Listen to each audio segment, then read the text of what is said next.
এই জায়গাটা একসময় রাত 10টার পর মানুষ আসতে ভয় পেত, কারণ কথিত আছে রাত নামলেই এখানে শুরু হতো ডাকাতদের আনাগোনা। আপনারা যে জায়গাটি দেখছেন এটি কটিয়াদিরের আদমপুর।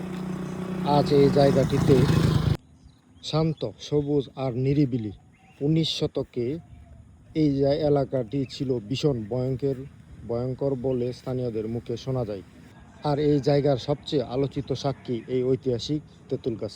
কথিত আছে এক সময় রাত গভীর হলে এই পথ দিয়ে মানুষ চলাচল করতে ভয় পেতেন, বিশেষ করে রাত 10টার পর। এই এলাকায় আসা ছিল অনেকটা বিপদের মুখে পা বাড়ানোর মতো।